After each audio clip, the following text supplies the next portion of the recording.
everyone. Welcome to the next episode of Chris's Classic Cinema. My name is Chris Wired, and this is my good friend. As always, I'm Jacob Nemuth. So last time, we did movies that dealt with the choreography from the famous guy Busby Berkeley. This time, we're dealing with 4 films that were from the same director, and this guy was known for making huge spectacles of his time. Before Steven Spielberg, there was Cecil B. DeMille. Now, when it comes to this guy, he was known for making big movies. In fact, his biggest movie you probably see every Easter weekend, The Ten Commandments. So, spoiler alert, one of the films we're not doing is The Ten Commandments. But we'll be looking at 4 films that were pretty popular for their day. The first film, we're going back to ancient Egypt with his take on the story of the last queen of Egypt, Cleopatra. And I'm pretty sure a lot of you know the story. She's the last queen of Egypt. She falls in love with Julius Caesar and Mark Antony, but in the end, she ends up killing herself. And Rome takes over Egypt. Who played everybody? Well, let's start off with the lead actress. We had Claudette Colbert as Cleopatra. Mm-hmm. Very, very pretty. She was. Yeah. And this was the year this movie came out, 1934, it was a big year for her. Because this movie also earned her the Oscar for Best Actress for the winner of Best Picture that year, It Happened One Night. Mm-hmm. And then 2 other characters that we're gonna be following as well is the actor who plays Julius Caesar and also Mark Antony. There's another couple faces to be on the lookout for as well. Yeah, Warren William as Julius Caesar. He's only in the movie for over a half hour, but Criminal. Yeah, but he gives the feeling of being the most powerful man in Rome. Mm-hmm. He deserved way more screen time, in my opinion. He played the role so well, and I wished he was in more of the film. Yeah, I mean, but of course they end up killing him on the famous Ides of March. Ides of March, not even a third of the way into the film. And then you have Henry Wilcox as Cleopatra's second lover, Mark Antony, and you can definitely tell that he is definitely unlike Caesar. Definitely unlike Caesar. A bit reluctant at first as a lover. Also a bit sexist. Very, very. That's actually a recurring issue in the film, but we'll discuss that in a little bit. Now overall, this movie, it's not historically accurate. I mean, it is definitely way off. In fact, I would consider it more in line with the Shakespearean takes of the story of Caesar and Cleopatra. Yeah, when watching this movie, you really don't want to look at it as more of a historic retelling of the film. It really is a dramatization and takes some liberties into its own for the sake of Hollywood. Yeah, well, it was worth it. It was worth it. Overall, the film itself has actually got a bit of a typical for the era production value. One of the things of note is the lead actress. She actually had appendicitis during the film, so she was stuck laying down for most of the film. Get out a timer if you ever watch it, because she's never standing up for more than 2 minutes. In fact, the longest she stands up is when she kills her own brother on screen. The Cleopatra's brother on screen. That's the longest. That wasn't her brother. That was the prime minister. That was the prime minister of Egypt. Yeah. Okay, but when she kills the prime minister and talks with Julius Caesar, that's the longest she's standing for the whole film, and that's about 2 minutes. Yeah. But Cecil B. DeMille really liked putting a lot of money into it, and this was a pre-coded movie, but released post-code. So there's actually some censorships that you're not going to really see in the film. Like there's a couple of nude scenes at the very beginning of the film where there's a nude slave woman. That's almost in none of the releases of the film because of the code. And furthermore, in typical pre-coded fashion as well, there's really elaborate dance scenes and really elaborate costume work and design and set design to really bring you into ancient Egypt and also ancient Rome as well. Yeah, I mean, costumes that Claudette Colbert wears, I mean, she just looks amazing. Looks fantastic as Cleopatra. Very seductive role, and you wouldn't even know she had appendicitis. Again, she powered right through it and played the seductive role of Cleopatra to a T. I loved her role in this Cleopatra. Yeah. Sometimes wonder what would have happened if she actually got nominated for Best Actress for this movie as well. She would have lost to herself. That. I don't think that's going to be possible, honestly. But another thing of note as well is that there are some issues with the film that I at least have. This is less about production value and more about like modern code of ethics. There is a little bit of sexism, there is a little bit of racism, especially in the earlier parts of the film. It's more prevalent, but as the film continues, it kind of lessens and lessens as the drama story kind of unfolds and develops. Yeah. Now, let's talk about the production. I mean, yes, Cecil B. DeMille wanted this to be big. Yes, he wanted every movie to be big. That he was a spare no expense type of mentality. Okay, John Hammond. Well, it's true. And we'll see that you'll see me say that a lot through this episode when we talk about Cecil B. DeMille of he likes big, he likes spending gobs of money, and he likes making movie studios kind of shake in their boots and make their post-depression bank accounts weep in tears. But it was worth it. It was worth it. Yeah. Now, when it comes to like the sets, oh my god, they may not be historically accurate. I mean, in fact, they're more Art Deco. But that was one of the charms of the movie, was it was actually praised for its modern set design. It was actually praised for having this really burlesque style Art Deco theme throughout the entire movie. In fact, the Art Deco, that was peak Art Deco architecture of the era. That was peak mid-century. You were talking the early days of the mid-century modern era. I mean, look at the final scene when Cleopatra kills herself. I mean, that shot with her on that shot of the throne and the giant wings in the back. Mm-hmm. That just screams Art Deco. It does. It does. If you love the 1930s and you love Art Deco, this is basically a show. It is a showstopper. It really is. Now, when it comes to showstoppers, the big one in this film was the one on Cleopatra's barge. Yes, that was their big dance scene that was very prevalent with a lot of films of that era, around 33, 34. We talked about it in a previous episode when we were talking about a lot of movies from that era, where the thing was big dances and big choreographed set scenes and stuff like that, and the barge was probably the most famous of those scenes. Yeah, especially when it comes to that long pan at the very end, as they're covering the bed as, Antony and Cleopatra do the naughty, and you hear the big music, mm-hmm. You hear the pounding of the drums with the rowers rowing. Mm-hmm. Just absolute epic, but that was per the norm. That was the norm at the time. Yeah. And I gotta say, even if this is not historically accurate, no, I really enjoy it. I do too. It's a fun movie. There are some sore spots in it. My least favorite part of the film was actually one of the most respected parts of the film, which was the fight sequence. Well, he's talking about the montage near the end of the movie where the Romans fight the Egyptians, and in the end they lose. Yes, and the Egyptians lose. The Egyptians lose, and a lot of people like that part of the scene, but I found it to be a little bit repetitive. You could definitely tell. You mentioned this earlier. That you mentioned this off camera, where some of the scenes were actually reused from a previous film 10 years prior of Cecil B. DeMille's. And I felt that a lot of the sequences in the montage were a bit too repetitive, and I felt that the montage was a little too long. Yeah. Plus, I think the special effects could have been a little better. Well, the special effects of that era weren't really anything to write home about.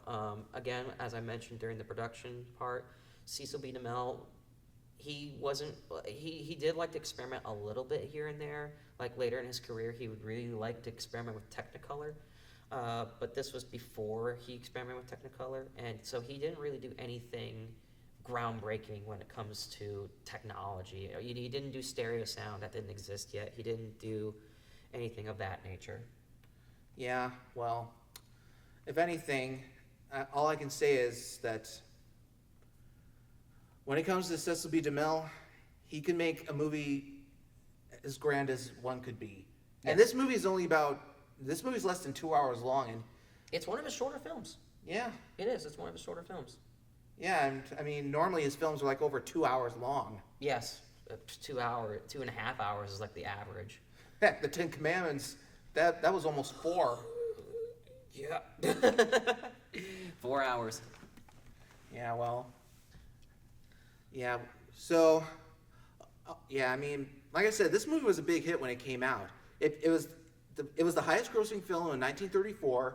It was even nominated for 5 Oscars, including Best Picture. In the end, it actually won 1 for its cinematography, and I can definitely see why. Yeah, as can I. Overall, what would you rank this movie? Actually, what were your favorite parts of the movie? You never told me what your favorite parts of the movie were. Well, that's a toughie. I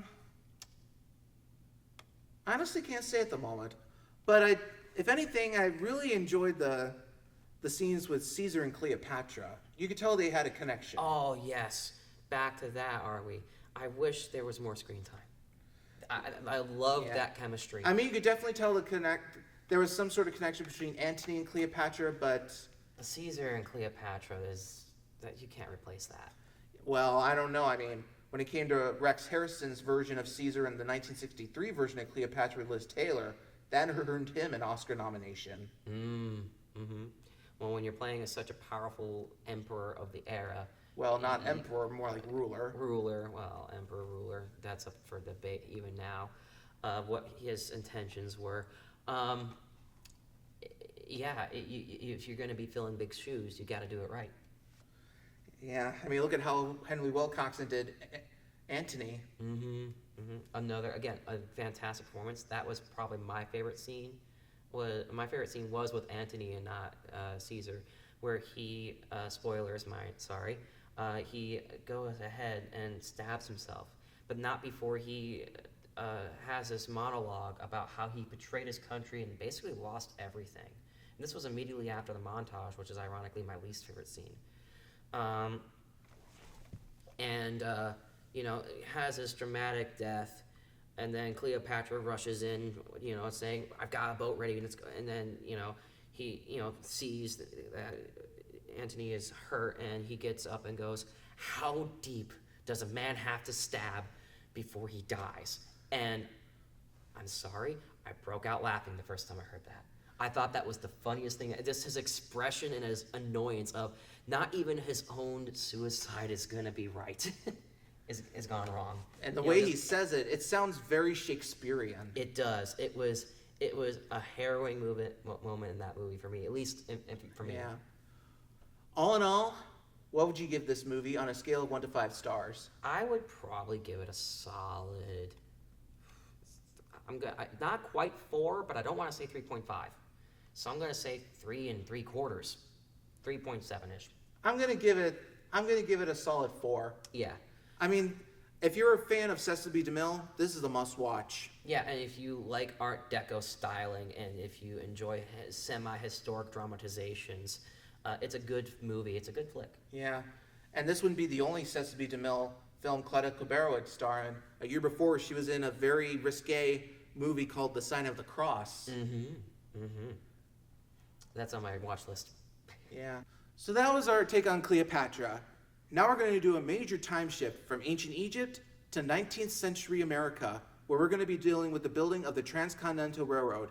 Now, this was a movie I know you're interested in. Yes, the movie that we were referring to, of course, is 1939's Union Pacific, one of the greatest westerns of the era, and it deals with, as he mentions, the building of the Transcontinental Railroad. Opens up with Abraham Lincoln signing a proclamation to construct a transcontinental railroad, and then the movie goes to it's a dramatization of how how the East has been struggling with the woes of building their half of the railroad. Along with that, there's also a love triangle that happens with an engineer's daughter between a troubleshooter and an old friend of hers who's a gambler. Yes, and that kind of plays into the role of why the railroad on the eastern front is struggling. One of the bankers wants to get his half, the western half, to a certain point first because there's a government, I think it was a government buyout, or there was something along the lines of it doesn't say in the movie why there's a race, per se. It does a poor job of doing that, and for the life of me, I can't remember why there was a race to begin with, but I remember there being a very substantial reward for whoever gets there first.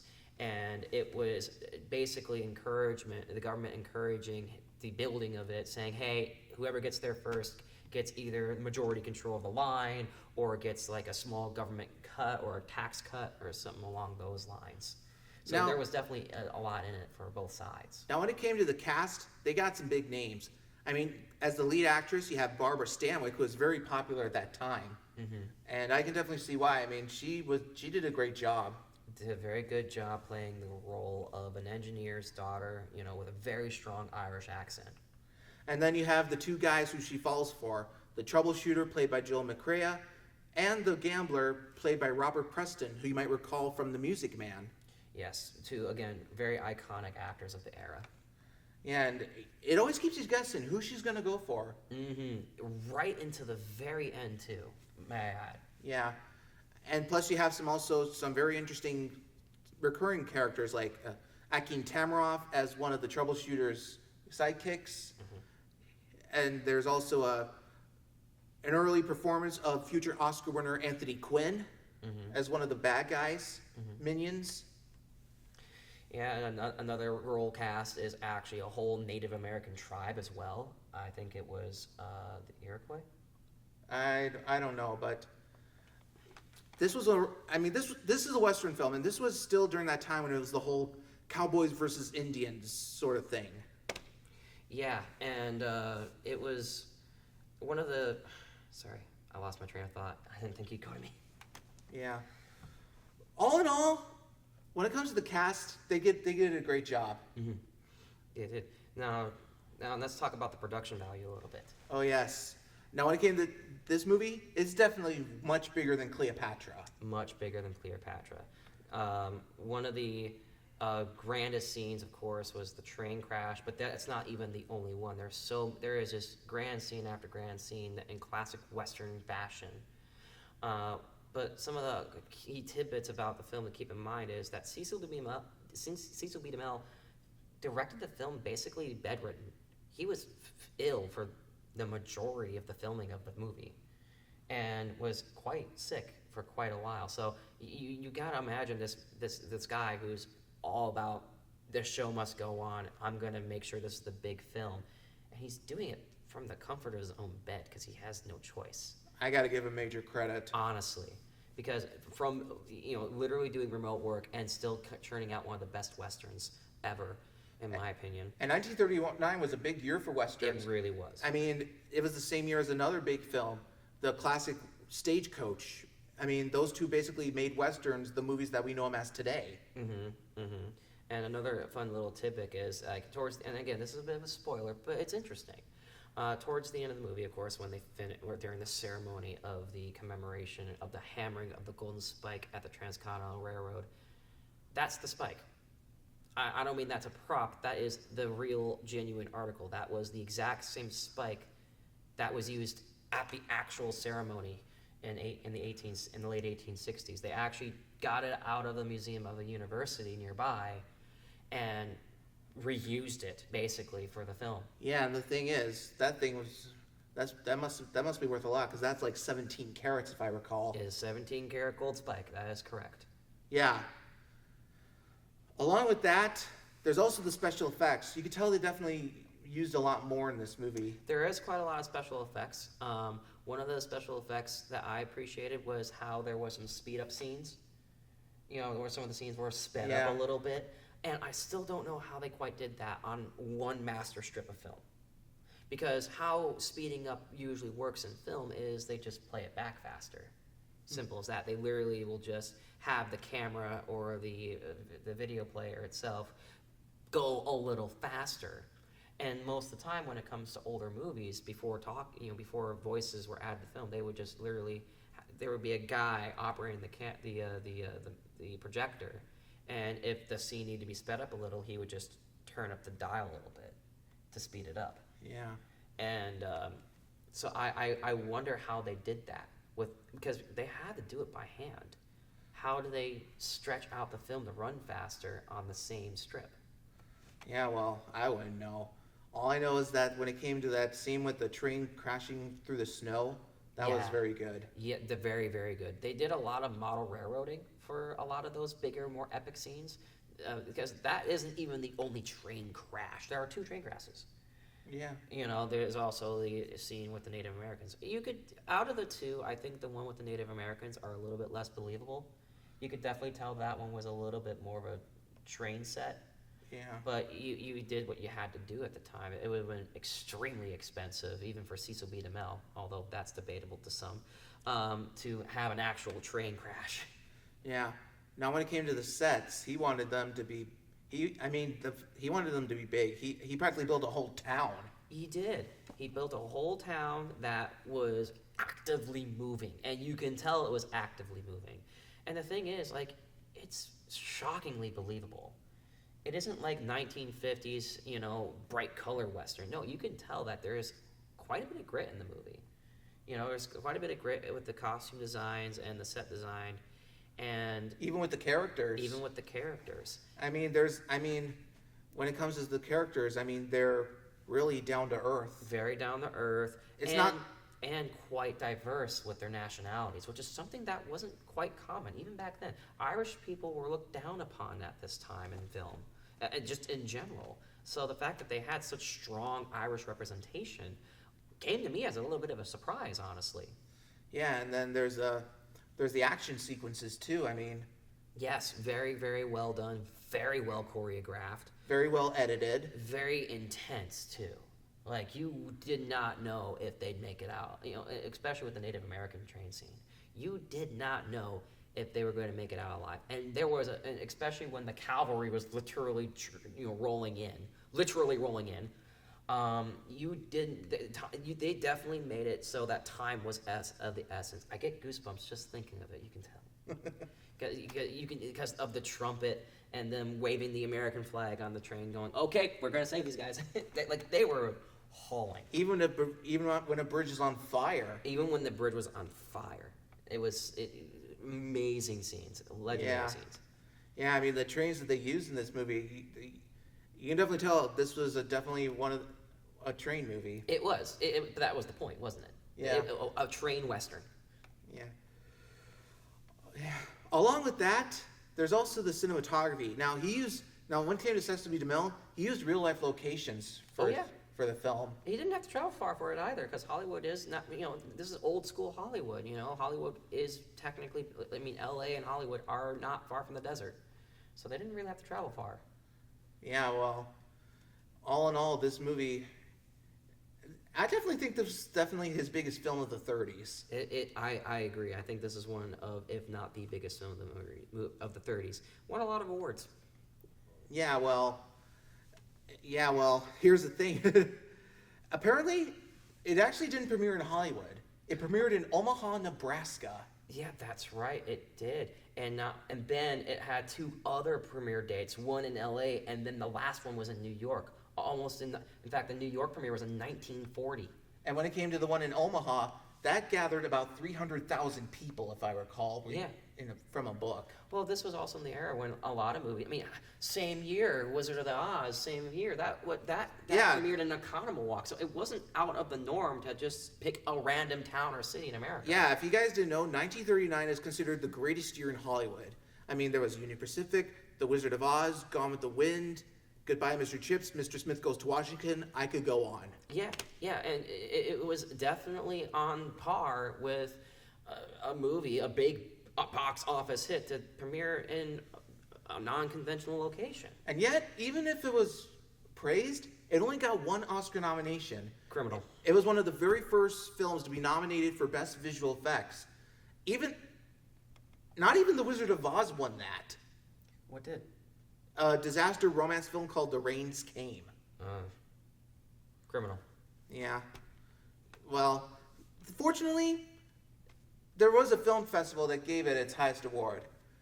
Some of you may not know this, but in France, there's this film festival that takes place in the city of Cannes. It has been around for many decades. And originally, the first ceremony was to take place with the movies in 1939, but with World War II starting, they decided to cancel it.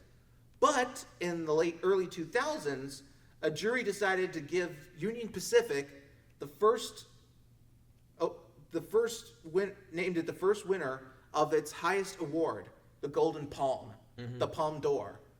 And it was actually with other classic 1939 films like The Wizard of Oz and Goodbye, Mr. Chips. Mm-hmm. Again, everybody knew it was a legendary film, even back then. But the problem is, there was so much competition. There was a lot of competition.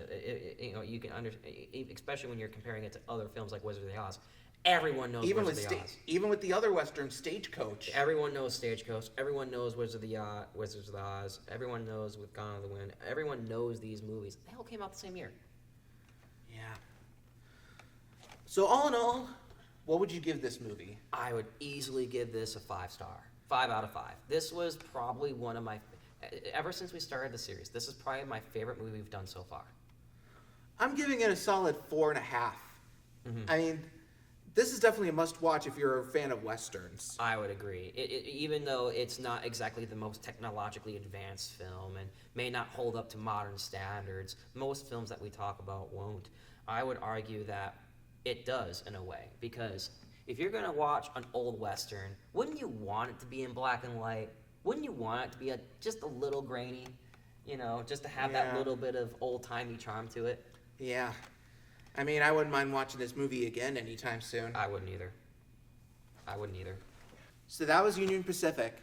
Now we're doing another major time shift from 19th century America to ancient Israel, where we're going to be dealing with what was one of Cecil B. DeMille's... Now, when it came to Cecil B. DeMille, he was along with making spectacles, he was known for making movies that were biblical epics. The Ten Commandments was one. In the 1920s, he did one about Jesus called The King of Kings. That was a huge hit. Mm-hmm. And now this film was one of his biggest. In fact, it was the biggest film of 1950. That film is Samson and Delilah.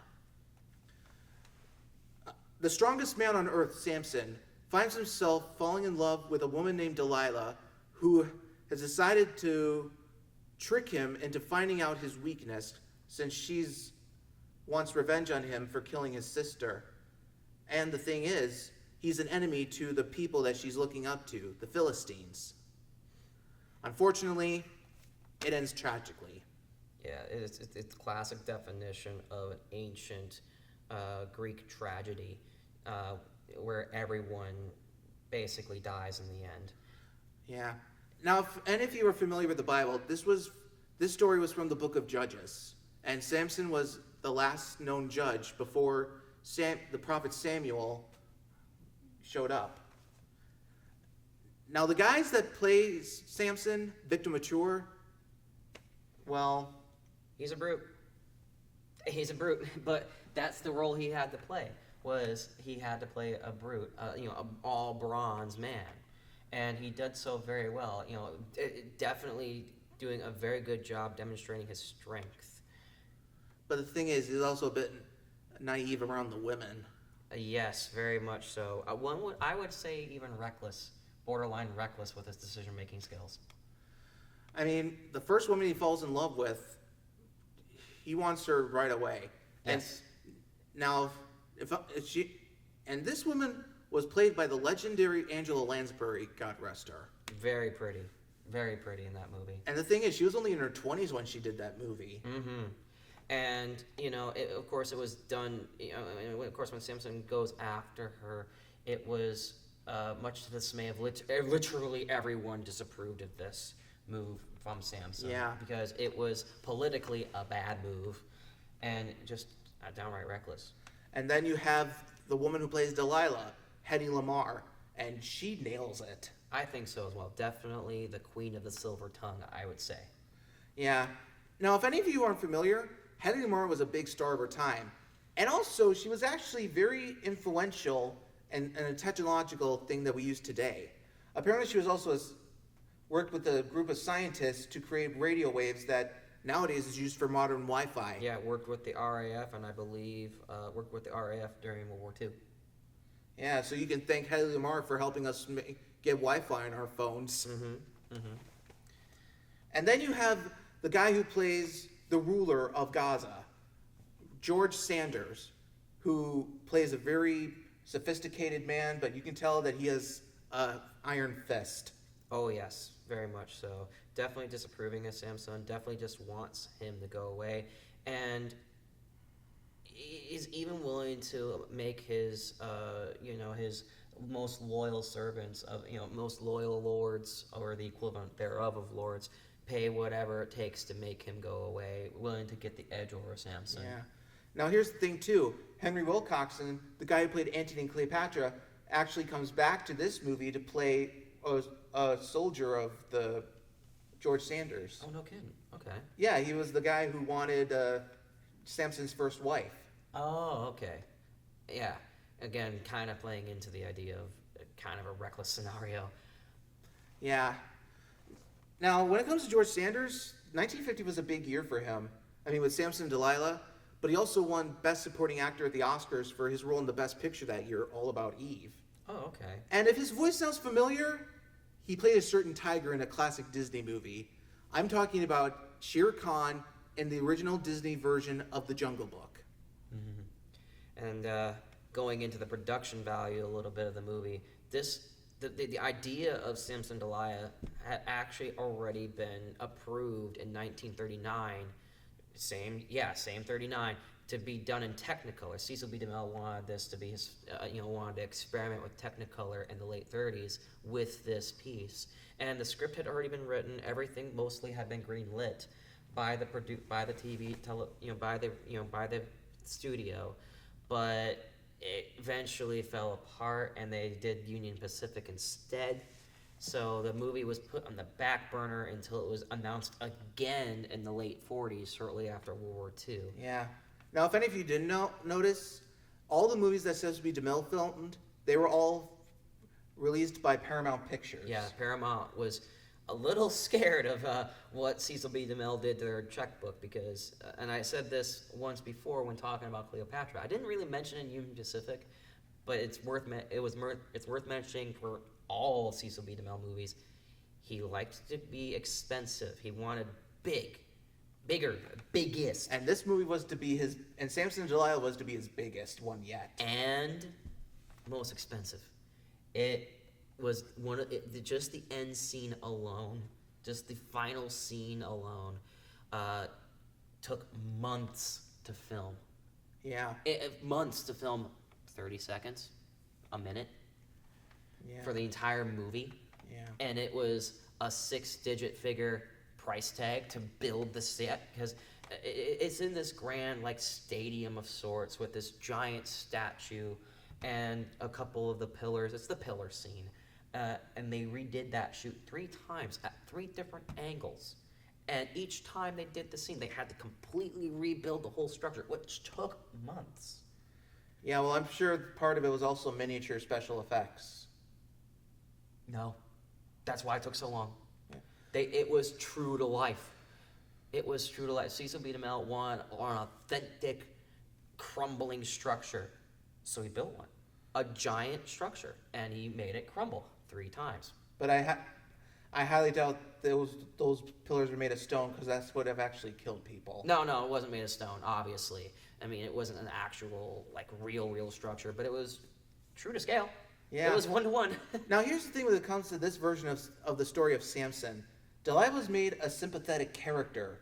Mm-hmm. And I still didn't like her. Yeah. I mean, yeah. Actually, just in general, didn't like either of the characters, but that's more for the opinion portion. Yeah, well, along with that, the costumes themselves, partially courtesy of the legendary costume designer Edith Head.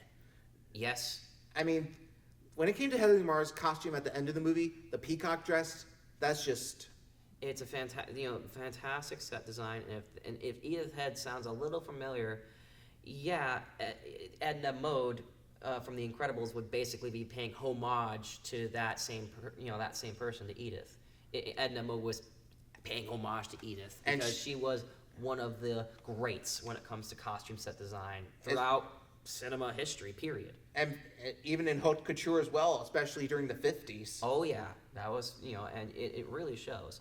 Obviously isn't that true to form. I mean, it is biblical times. So a lot of robes, a lot of very colorful robes. and Yeah. very elaborate and colorful robes throughout the whole film. And even the silks were monotone in color, but you could tell that they're very elegant. And and they definitely helped made Hedy Lamar's character look that more seductive. Yes, very much so. Yeah. Even with the hairstyling too with her. Hmm. A bit more conservative than one would like to think, but again, this is the 50s.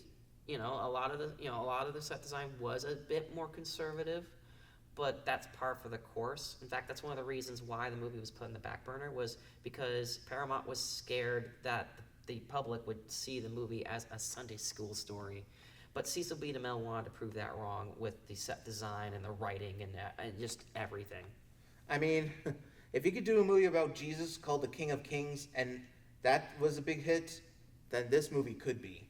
And it was. It ended up being the highest grossing film of 1950. And it even received 5 Oscar nominations, including Best Music Score, Best Cinematography.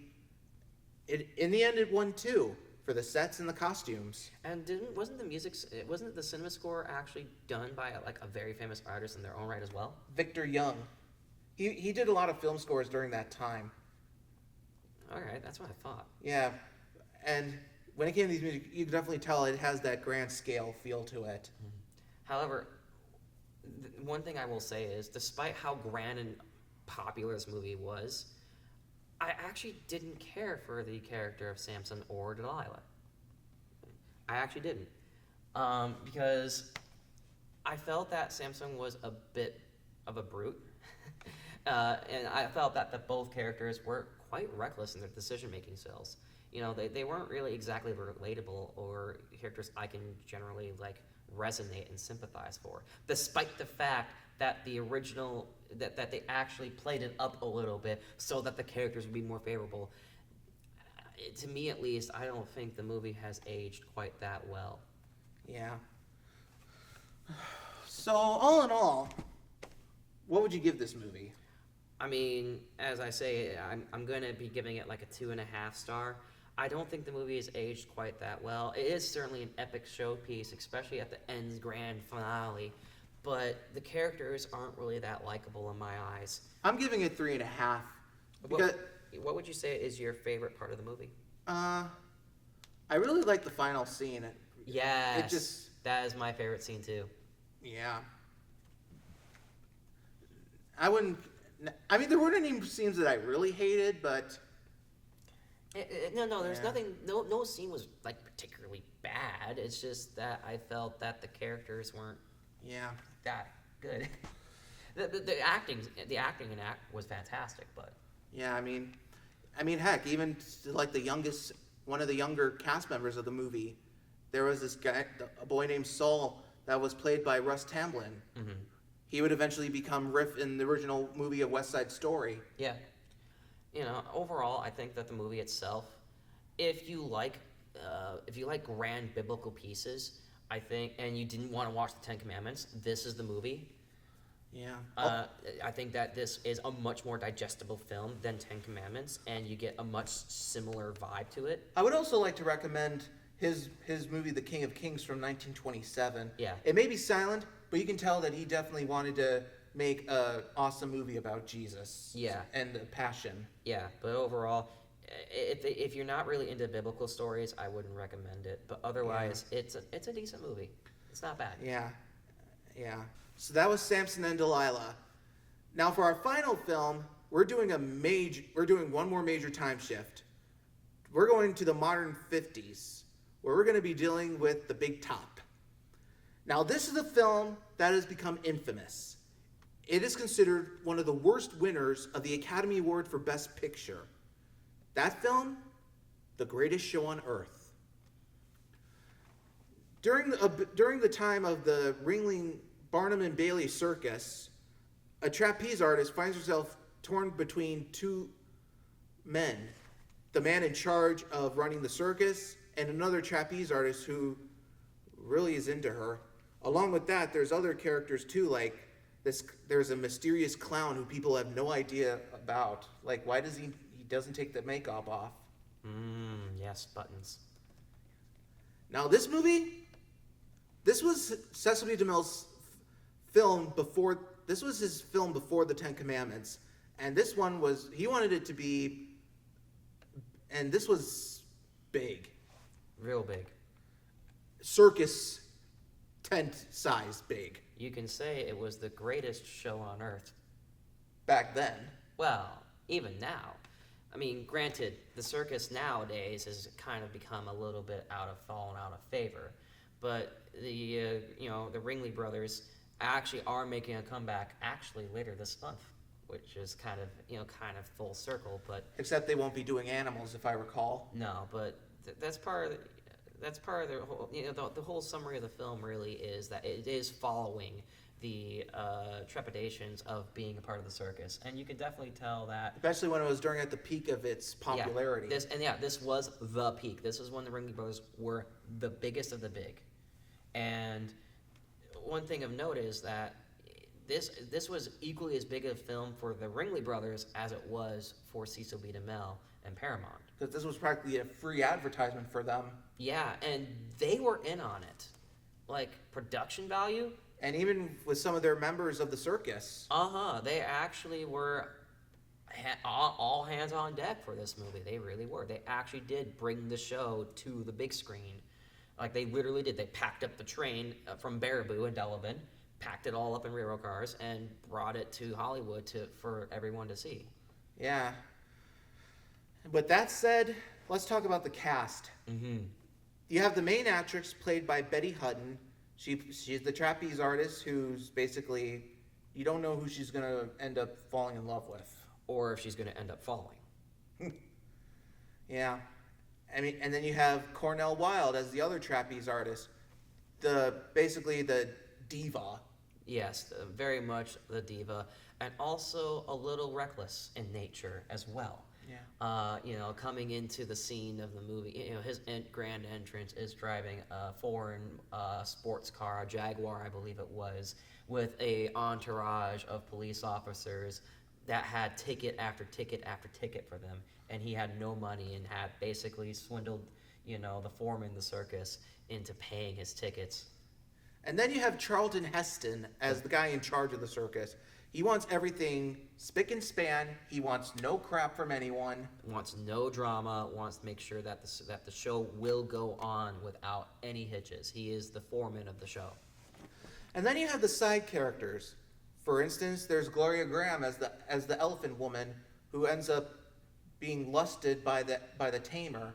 But Yes. she doesn't want anything to do with him. No, and all she wants to do is perform and do tricks with the elephants, and her life ends up getting put into danger because of this, this reckless animal handler that wants her.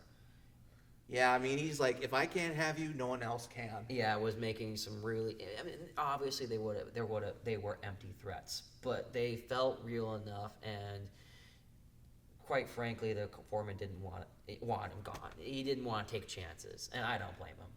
And then you have Jimmy Stewart as the clown Buttons. Mm-hmm.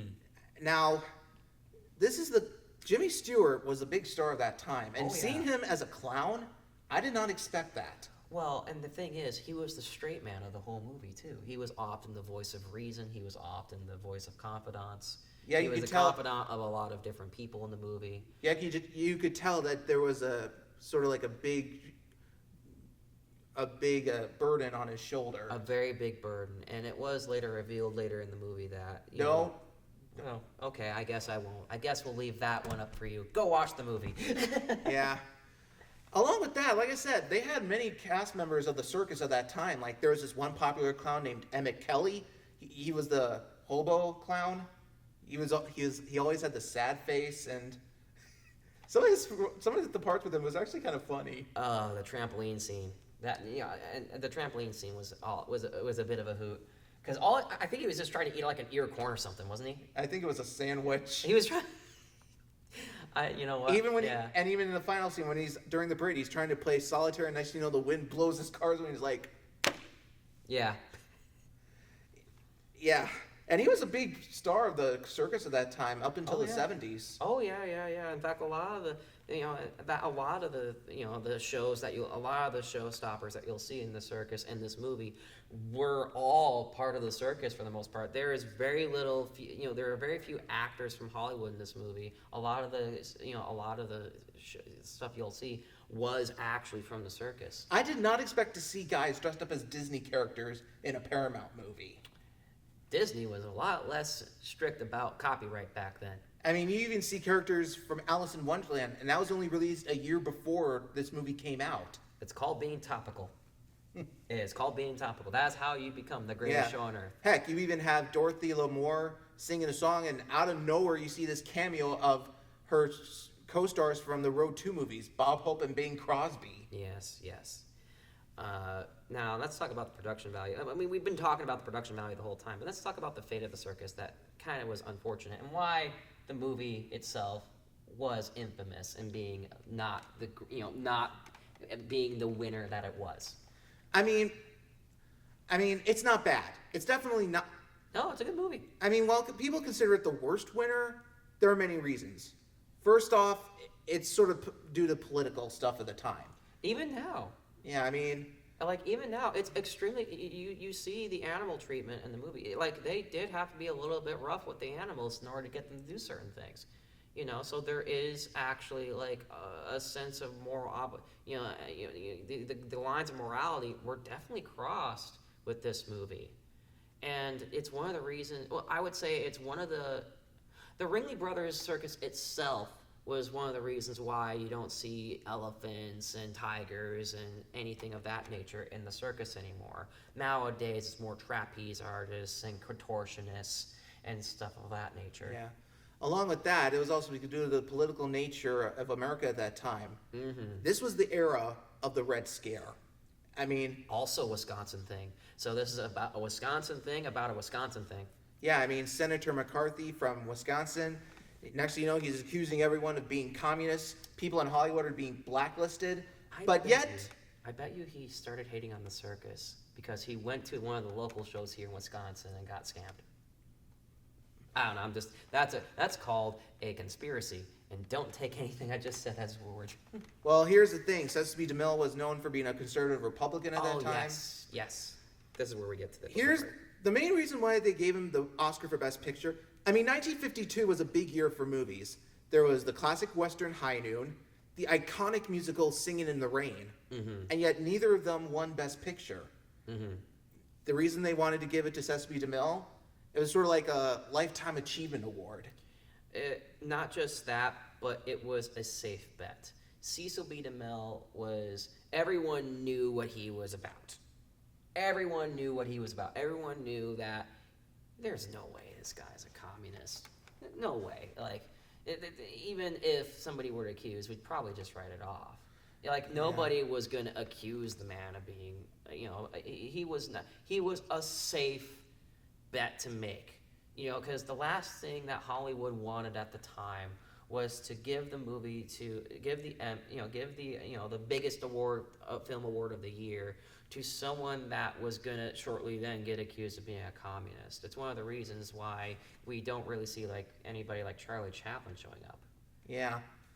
Along with that, I mean, like I said, this was sort of like a lifetime achievement for his expansive career. He started doing movies all the way back when Hollywood was brand new in the mid-1910s. Yes. A career that spanned over 40 years. Mm-hmm. And they decide, let's give him the Oscar because he deserves it. Yes. Nowadays, he wouldn't. In fact, I think he should have won for the Ten Commandments. Yes. He should have won Best Picture for that. Yes. I would say this is one of his worst films he's ever done. But, like I said, it's not terrible. No. Like, if you are a fan of the circus and you want to just kind of look at it as a retrospective, it's a good movie. I mean, it's up there with, for circuit films like Disney's Dumbo. Yeah, and it's also got, again, some really iconic scenes that to this day are still being referenced. I mean, look at the train crash scene. Yeah.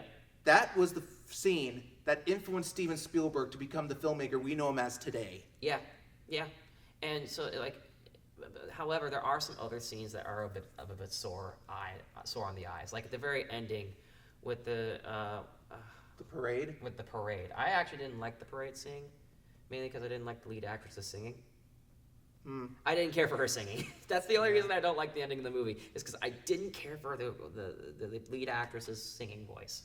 I felt that her timbre was a little bit too much, it felt a little shrilly to me. I'm sorry. Yeah, well, nobody's perfect. No. But still, I think this film also made Charlton Heston a big star. I mean, think about it. After this, he would do Moses in the Ten Commandments, and then he would get an Oscar for playing Ben-Hur. Overall, what are your favorite and least favorite parts of the movie then? That's actually a toughie. I mean, I really enjoyed this movie. I mean, at first I thought I wasn't going to like it, but I ended up really enjoying it. I mean, this is sort of like opening a time capsule to that era of the 50s when the circus was at its peak. Yeah, I actually didn't see the movie recently, but I watched it a lot when I was a kid during reruns because it was always on PBS. It was always on PBS or some other movie channel growing up because it's a movie about the circus, and the circus is really ingrained into Wisconsin culture. I mean, look at how popular Circus World Museum still is in Baraboo. Or the Clown Museum over in Delavan. Yeah. I mean, and like you said, they're bringing it back. They are bringing it back. They're bringing it back this month. Hopefully this episode beats the first season, because I would definitely go, if they are stopping your town, I'd definitely see what they're about. They say they're going to be doing something different. There's going to be some modern elements to it, maybe some augmented reality stuff. I don't know what the future of the circus is going to be. Only the Ringley brothers really knows, so it's just going to have to wait and see. Yeah. Well, anyway, and like I said, even though this was considered the worst winner for Best Picture, it still won, but it ended up also being the biggest film in 1952. Yep. In fact, this even won the Golden Globe for Best Picture as well, and Cecily DeMille even earned the Golden Globe for Best Director. Yeah, because even though Cecily DeMille made it big, but he didn't do. He just kept it by the book. He kept it very traditional with this one. Yeah, and the movie actually won another Oscar for a category that hasn't been around since the late 50s. That is for Best Original Story. Now, you see, when it comes to movies that are original, they originally did this idea of there were the people that would write a story saying what the situation was and how it was going to work out, and then you would have people adapting it into a screenplay. But then by the mid-50s, they decided to cut out the category to make way for Best Original Screenplay. I personally think that may have been for the best. Yeah. Because otherwise it'd feel redundant. I mean, there have been some winners that won both Best Story and Best Screenplay, like the classic Christmas movie Miracle on 34th Street. Yeah. Overall, what would you rank this movie? I'm giving it a solid 3.5 out of 5 stars. Like I said, I really enjoyed this movie. I mean, it may be called the worst winner for Best Picture, but trust me, I've seen worse movies. And I'm going to be a little less generous and give it a 3-star, mainly because of the ending. A lot of the movies actually quite good, but the ending with the singing kind of ended it for me. And honestly, it's still a good movie. If you like the circus, watch this and then watch Dumbo. That's all I'm saying. If you want to do a double feature, this and Dumbo would be a killer combination. Yeah, especially if you're into the circus. Especially if you're in the circus. Yeah, and like I said, I mean, there have been other movies that have been considered bad winners for Best Picture, like Shakespeare in Love beating Saving Private Ryan, Crash beating Brokeback Mountain. Yeah, and it really goes to show, even in his later years, Cecil B. DeMille was one of the greats when it comes to film acting. When it comes to filmography and being a director, he was one of the greats. Heck, even in performing, he actually narrated some of his movies, like this one. Yes. And you can tell in his narration that he wanted to really embrace the circus. Yeah, he wanted to embrace the circus and how American it was. Yeah. So that was our take of Sesame DeMille. Unfortunately, after the Ten Commandments, a few years later, he died, but he's still considered one of the greatest directors in Hollywood history, as well as one of the most influential. Like I said, if it wasn't for The Greatest Show on Earth, we wouldn't have Steven Spielberg. No, E.T. Think about that. No E.T. You wouldn't have. You wouldn't go home. I thought you hated that movie. I like it about as much, in my opinion. Oh, we'll talk about it later. All right. Well, anyway, that was our take of Cecil B. DeMille. Next episode, we're going to the 1970s, where we'll be dealing with 4 movies that were from possibly the biggest popular genre of that decade, next to the science fiction with Star Wars. I'm talking about the disaster film. We'll be dealing with sinking ships, buildings on fire, airplanes in trouble. And then shortly followed after that, it's going to be Halloween season. And he's given me creative role. We're going to be doing a robot movie. We're going to be doing robot films, great robot films of history. But not Star Wars. Not Star Wars. And not batteries not included either. Yeah, I mean, as much as I love R2-D2 and C-3PO, there are other iconic robots in pop culture. We'll tell you about them on a future episode. Until then, I'm Chris Wyatt. And I'm Jacob Nemuth. And thank you very much for watching Chris's Classic Cinema. See you next time.